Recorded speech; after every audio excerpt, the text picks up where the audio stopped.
Get off my lawn!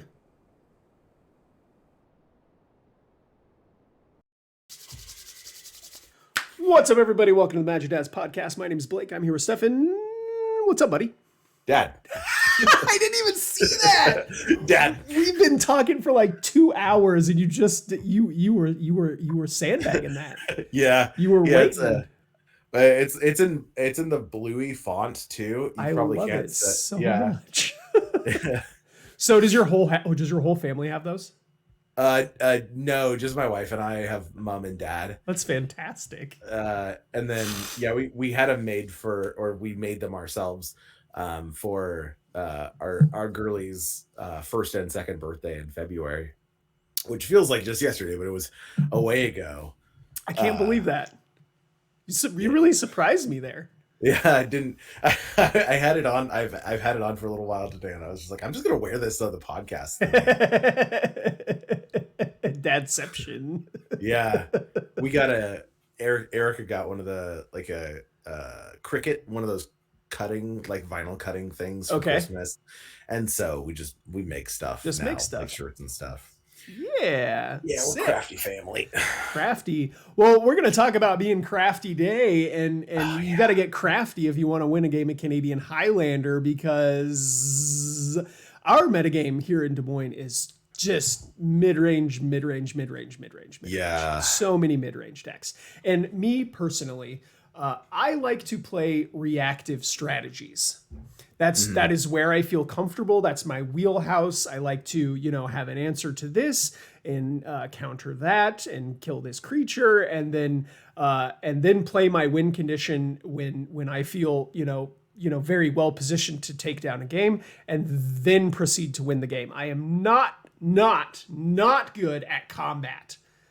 You say math is for blockers. Well, I am just not good at any of that. A true control player. I am not good at racing. I am not good at deciding, which creature I should hold back on defense, or if I should attack at all, and etc. I need to be in a position where I know that my creature is going to go to the distance, or play a creature that has hexproof so that my opponent has a hard time killing it. And then, only then, can I win a game of Magic. And notably, the last couple of decks that you've created that have done really well for you do have a lot of threats that are either evasive from removal or have literal no way to kill them, like your hexproof threats. Yeah. I love a true name nemesis. Good luck. Yeah, so where we're at right now, the decks, they present these extremely diverse board states while creating card advantage. And I'm talking about, the initiative. I'm talking about, these mid-range decks that they'll play a planeswalker that makes creatures, and they have a land over there that's making tokens, and you have to find a way as a reactive deck to deal with the planeswalker, to deal with the creatures that they made, to deal with the land and the creatures that the land is making, all while still finding a way to keep refueling your hand. It's just a nightmare for a reactive deck. It's true that dealing with everything is trying to build a deck that does it all, right? It's impossible, and I just cannot seem to find that sweet spot. You were talking about that Jeskai Dragons deck that I made, which is just basically a hard control deck. It's counter magic, it's removal spells, some wraths, and then you've got your win conditions that are these big beefy things that are kind of hard to kill or just end the game very quickly. And yeah, I got some W's with that, but then I get paired against something like Dredge, and I counter your creature, it goes to the graveyard, it comes back. I kill your creature, it goes to the graveyard, it comes back. You mill yourself and you cast a Hogak, I kill the Hogak comes back. I get one Path to Exile, I get one Swords to Plowshares, I get one Prismatic Ending, I get one Council's Judgment. And then outside of that, I'm left to just destroy your thing and hope that it doesn't come back or make it inconvenient. Yeah. Outside of a Blinked Palace Jailer or something, it's really hard. Sure, and then you just take the Monarch from me and they come back anyway. Yeah, I mean, there is the deck isn't over the top good. But it No, but definitely, the thing that I'm trying to demonstrate is that is that like even if you do figure out this perfect formula Mhm. to deal with all of these different, diverse threats that your opponent is presenting you with, find a way to actually have cards in your hand after you're done killing all the things and not be at the mercy of the top of your deck, then you run into a matchup like Dredge. Or yeah, you run into a matchup like Welder, where cool, kill their stuff, they're just gonna keep playing it out of their graveyard again. a lot of Or recursion. yeah. And there's another deck specifically that also sort of runs at you in that same way, which is aristocrats, because Sure, yeah. instead of establishing a board state and then winning through combat, which it can do, in the same way that Dredge can establish a board state and win through combat, um, it has this weird function of like, They're killing their own creatures on purpose yeah, and generating card advantage out of it. They're which you either don't want to they're do either generally. they're either drawing cards or their creatures are replacing themselves or their creatures get to continue to come back from the graveyard. It's very similar. Yeah, functionally they do operate sort of on the same like latitude. Yeah. Well, So, it's a nightmare to try to play a reactive deck and to be in a position where you're not a skilled enough pilot to pick up something like burn or something like death and oh, taxes and be able to win a game because I cannot. yeah, I will simply pass away. yeah, I would simply die. Yeah, traditionally you've never really presented as a real aggressive player. You like to generally establish like stop your opponent from doing what they wanted to do first, and then kind of win from there. And tradition, like I've seen you do that very well on a lot of different occasions. Oh, thanks. But like you said, like mid-range soup, which is what a lot of our meta is, um we're actually seeing sort of like a resurgence of a lot of combo decks now. Well, and um okay, so that's the thing though, is that control decks tend to be pretty well positioned against those. mhm, Like the dedicated combo decks, you just need to know, like you got your counter spells, a certain mhm, number of those, and you need to know which specific pieces of their combo to counter or to yeah, deal with in one way or another in order to be able to put them in a way that they can't end the game on the spot, and then you just mhm. kind of clean up after that. Like control decks are pretty well positioned against combo decks in that regard. Agreed. In that regard, at least. As long as you have the knowledge of like what you're doing. Right. Obviously, control decks always favor a more knowledgeable pilot. Yes. You know what you're doing and how Right. to do it. You're Right. not just like countering their Llanowar elves or whatever. Sure. No. Don't do that. um, so, what would you say is like the best way to have a good reactive game plan, but also hedge around these like? So, well, when let's think about this like we think about a 60 card format. Mhm. So I don't know if you've ever heard this before, but when standard rotates, when a new set comes in and old cards go out, you'll hear a lot of grinders saying that like it's not a good time to be playing a control deck.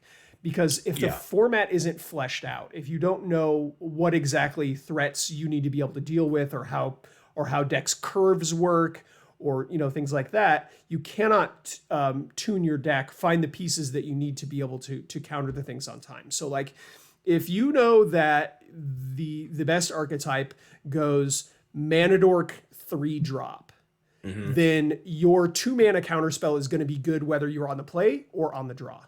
Yeah. It simply will not matter. So you can build your deck in a way that's intuitive to that. Or if you know that the best threats in the format have they have hexproof, then you can play edicts Oh yeah.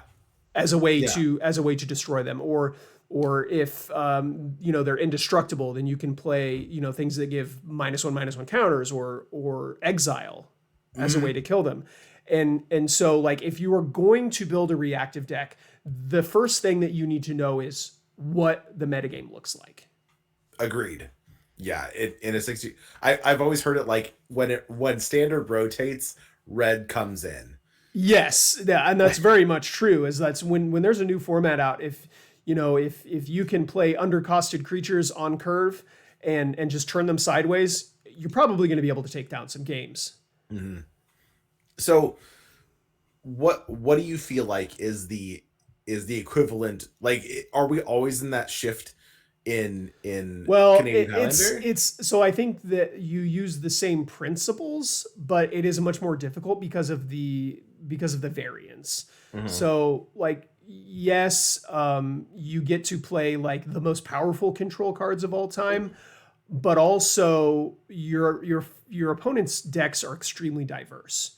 You know, like Mm-hmm. I said, they have if it was just creatures playing on curve, like remove soul, probably pretty good. Mm-hmm. But you're not though. Your opponents are jamming Renin sixes. They're jamming Minskin Boos. They're playing Urza's Sagas. Like you need a healthy mixture of different kinds of removal and interaction spells in order to be able to deal with all of that.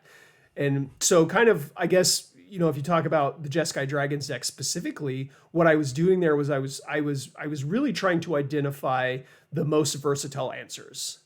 And like you found out like Disenchant is actually pretty good. Oh, 100%. That card is and insane. and I had a Disenchant in my deck, and Disenchant did work all of the time. You were never sad to draw that card. I mean, sometimes I was. Wow. And that's just kind of the nature of the variance of it. When you play against mono red, there are things that it kills, but they are very few and far between, and it's not really something that you want to see in your opening hand because you never know if your opponent is going to be on it or not. But when you get paired against something like Welder, or when you get paired against something that has like Sylvan Library and Urza's Saga, and there's a lot of really really good targets for a Disenchant. Yeah. And so I think it does better than a lot of other removal spells that are in that spot, but you get more versatility out of something like, say, what is that, Rip Apart, where not only can it kill an artifact or enchantment, but it can also kill a creature or a planeswalker. Yeah. With So the damage. identifying those sorts of cards that deal with like the most number of stuff is super good. Like you might Council's think Judgment Council's Judgment, best removal is spell. ultimate. Yeah. You might think that something like Wrath of God would be good, for example, against a lot of these decks, because they're they're curving out mana dorks into like a 3-drop creature, and then they're playing a 4-drop creature, and like you might think Wrath of God is going to be pretty good, but then they have this planeswalker like Comet, for example, who's just churning out these creatures and Pooping out squirrels. and then you have like Minskin Boo, it's doing the exact same thing. Yeah. Your Wrath of God doesn't do anything against that. Again, Urza's Saga. Yeah. Like, and especially if they have a land recursion engine, like It's just real hard on a control player these times, is. man. You brought up a really good point when we were in our pre-podcast discussion, in that Pernicious Deed, like while it does not kill planeswalkers, it does kill all of the other things. Yeah. The issue that I have with Pernicious Deed is it is in the 2 worst control colors. So I was actually going to bring that up. Is like, are we agreed that Jeskai is the best combo for control? So we're just yes. I mean, green gives you really good threats and really good mana acceleration. Black gives you really really good removal, but the buck kind of stops there. Like you don't have access to the exile effects that you get in white. You don't have access to the counter magic you get in blue. It's possible that you could replace the red with green, black, or both. But that completely changes the texture of everything. Oh, 100%. And like, to be clear, I know one thing for sure. It is blue white. Oh yeah, that's it. Like, those are the 2 best control colors. They have white sort of deals with onboard, blue deals with stack. The stack. And what white now has the ability to interact on the stack way more than before with like Reprieve. And to be clear, I also have played control decks. Like, I know I'm not like the most control-y guy, but my Boros deck is largely a control deck. It doesn't run a lot of counter magic, some, but not a lot. But I totally understand what you mean about like not having ways to deal with permanence, because all of our wraths, and that's like the blanket term for them, Mm-hmm. basically only deal with one permanent type. Mm-hmm. And that is not what Canadian Highlander does. Right. No, these decks are getting ahead by being diversified. And then not only that, but you're playing this reactive deck where your game plan is to play a very, very long game. Then you start to run into these situations where cards like lands, like specifically Urza Saga, if you could find a way to keep playing your Urza Saga over and over and over again, you're just going to drown that control deck in card advantage. I even think so. Like for example, Village is very good against a control deck. For example, like a card like Hall of Heliod's Generosity, or a card like Crucible of Worlds. Again, these are both cards that you can use cards like Wasteland or like Disenchant to deal with, but you're still left with the residual effects of that land coming into play, and like it's not like the olden days where once you ran them out of cards, that was it. Like they draw lands, that's what they got. They got lands. Yeah. The lands. That's it now. Now all the lands do something. I mean, and even some of the really good ones have sort of fallen out of favor, like Volrath's Stronghold.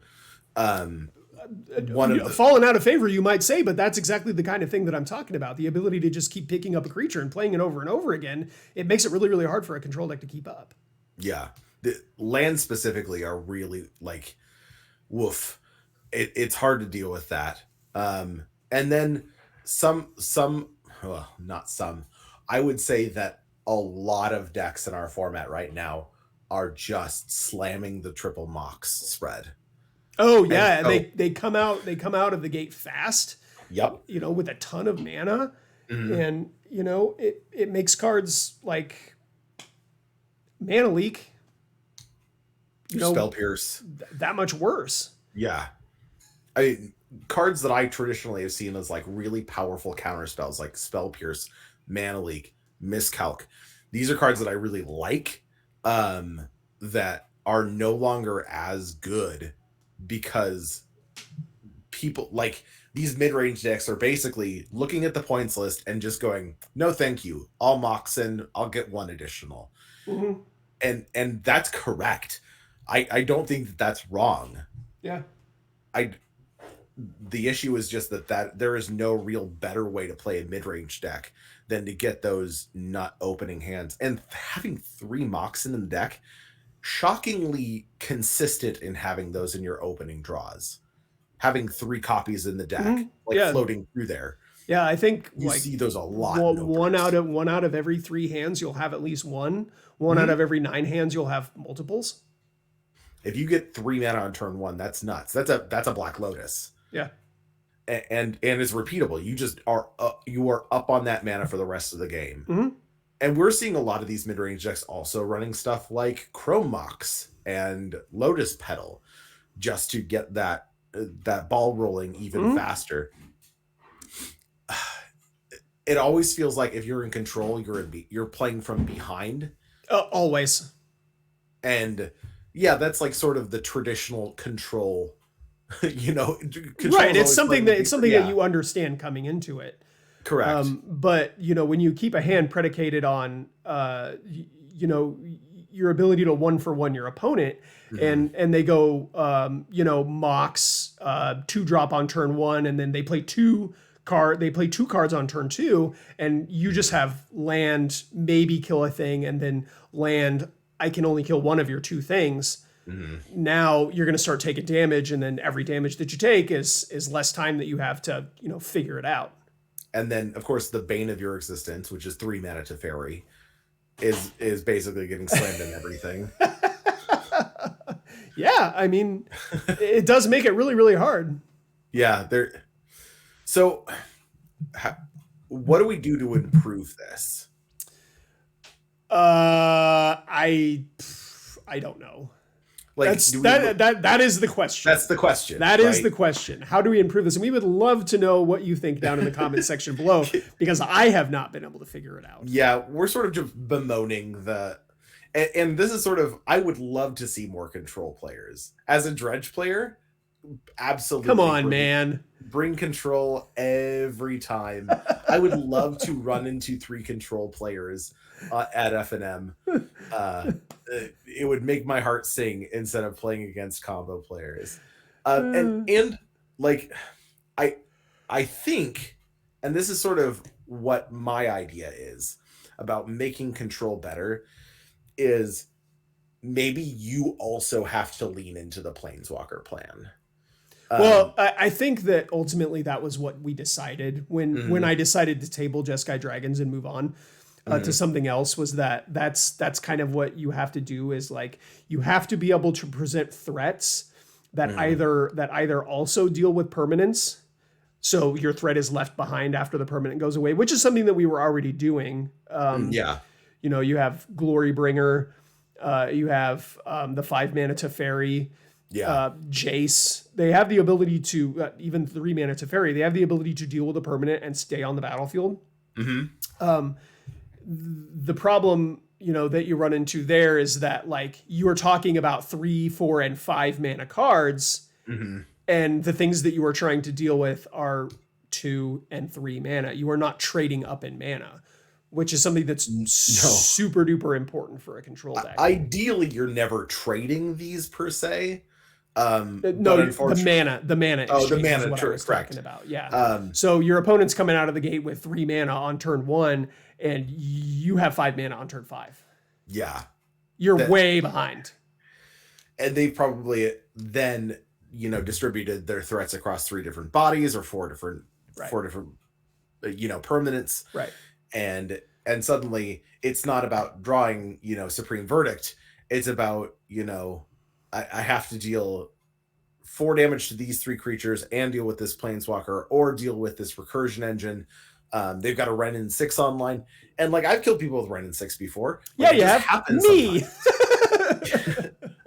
And I think Planeswalkers are the problem, and Planeswalkers are also weirdly the answer.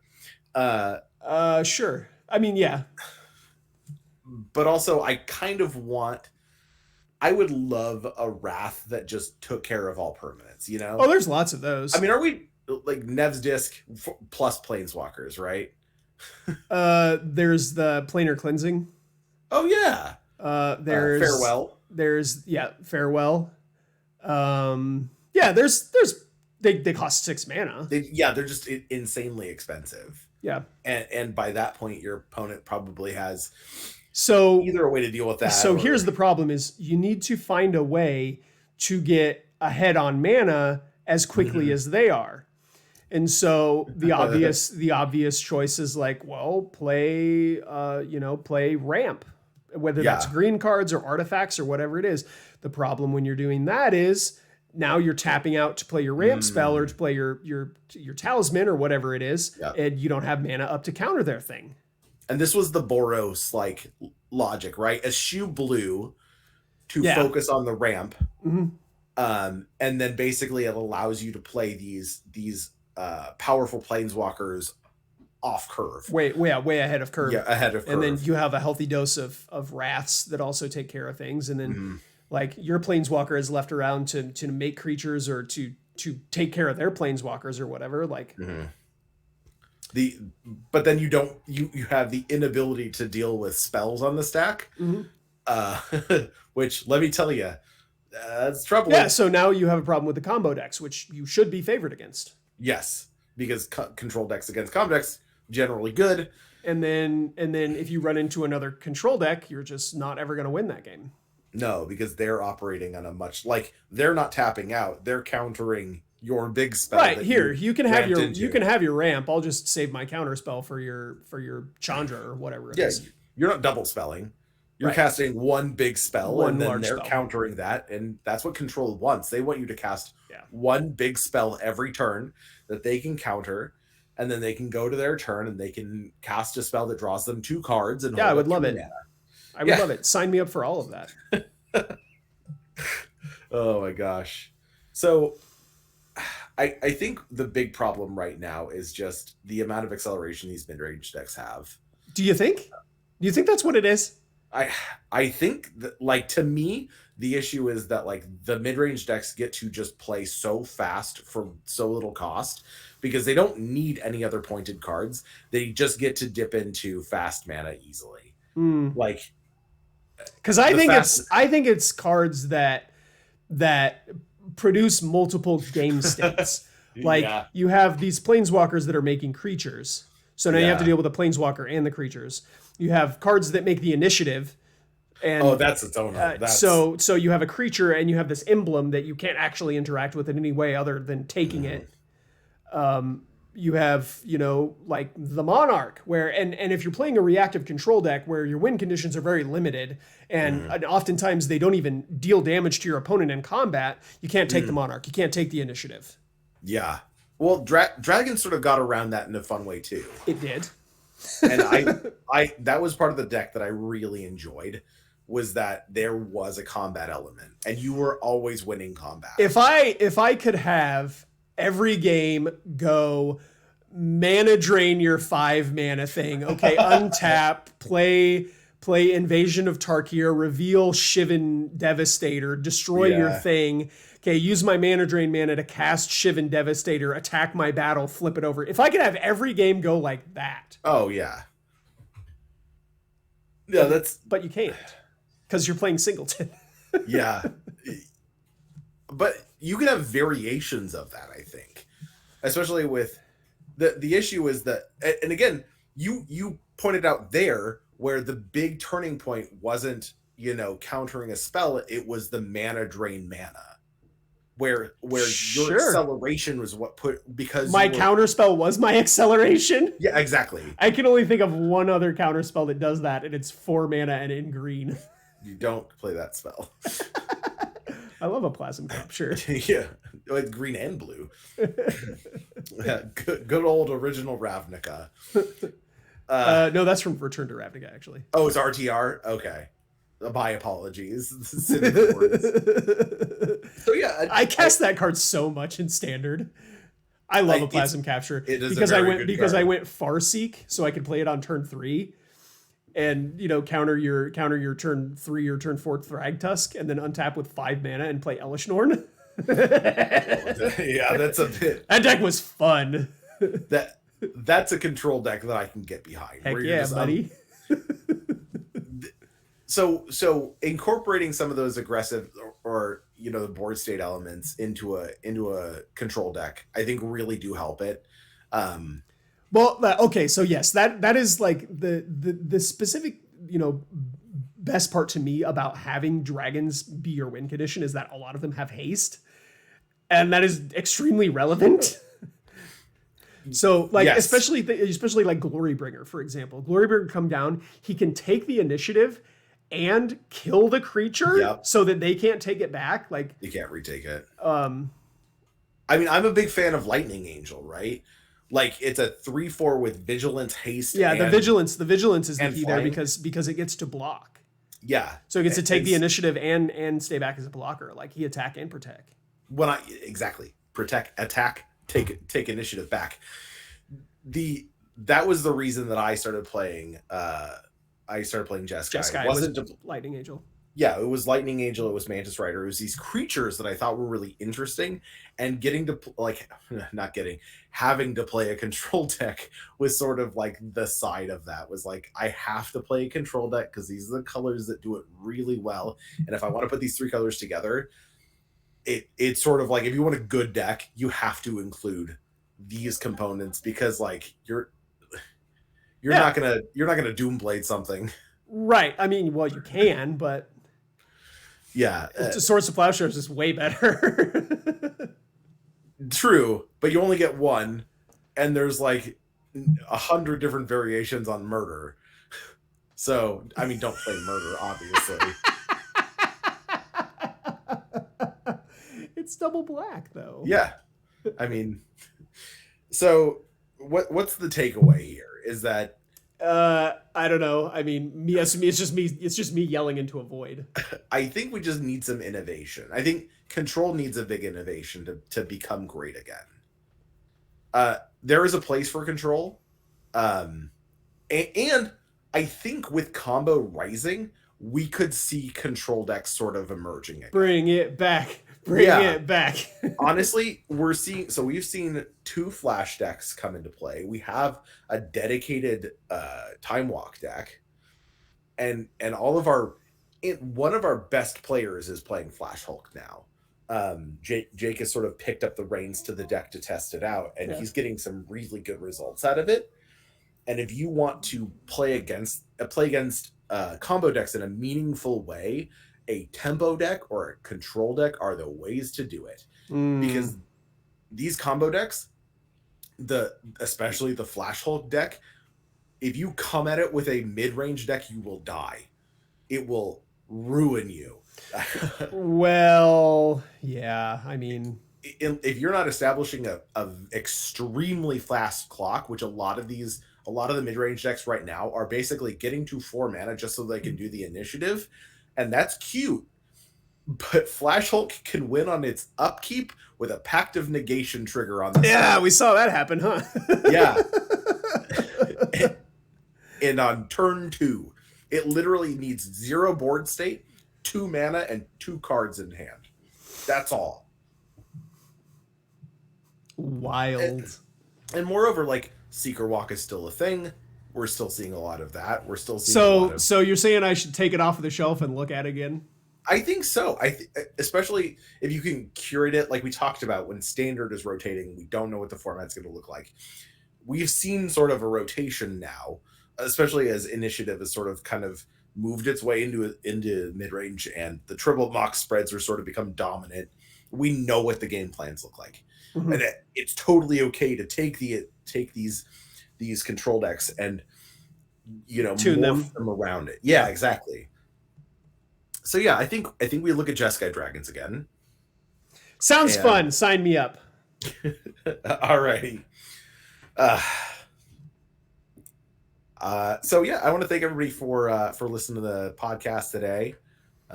If you haven't done so already, please subscribe to the channel. Make sure your notifications on so that we get to annoy you every time we upload a video. Yeah, and get in the comments. Tell me why I'm wrong. Mox into 4 points. Mox to 4. On it. Just want to see it. And as always, we just want to remind you that we're proud of you. Thanks, everybody. Bye.